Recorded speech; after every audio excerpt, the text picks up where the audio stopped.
ফাতেমার নামের বিচার।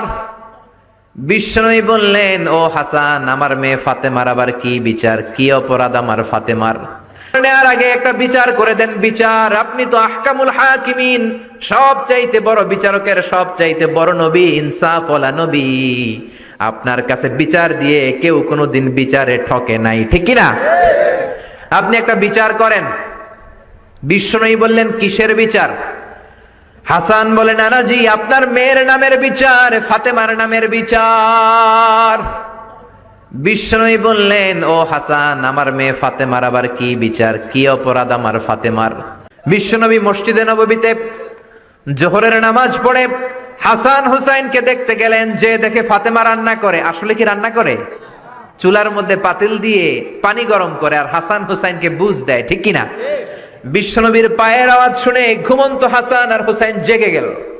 দৌড়ে এসে নানাজিকে ঝাপটে ধরে ডেকে বলে, নানাজি, গতকাল কেন দেখতে আসলেন না? আজকে দুপুর হয়ে গেল, বিকেল হয়ে যাচ্ছে, এখন বুঝি আপনি দেখতে আসার সময় হলো?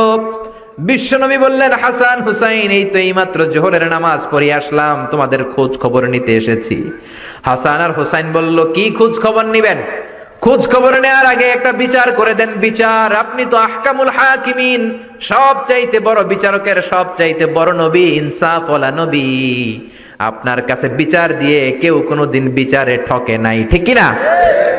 আপনি একটা বিচার করেন। বিষ্ণুই বললেন, কিসের বিচার?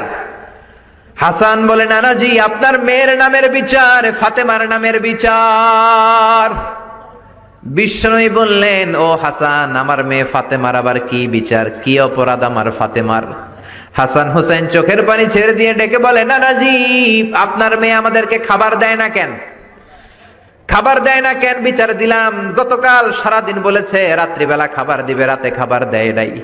আমাদেরকে বলেছে তোমরা ঘুমিয়ে যাও, আমি রান্না করি, সকালে দিব। ঘুমায় গেলাম, সকালবেলায় খাবার চাইলাম, আপনার মেয়ে ফাতেমা তখন আমাদেরকে খাবার দেয় না। দাদা, আমরা ছোট্ট দুইটা মানুষ ক্ষুধার জ্বালায় বেহুশ হয়ে যাই, আর সহ্য করতে পারি না, আপনার মেয়ে খাবার দেয় না। দুপুর হয়ে গেল, দুইজনে কান্নাকাটি করি, আপনার মেয়ে এখন পর্যন্ত আমাদেরকে খাবার দেয় নাই। আমরা দুজন তো আর সহ্য করতে পারি না, কেন আপনার মেয়ে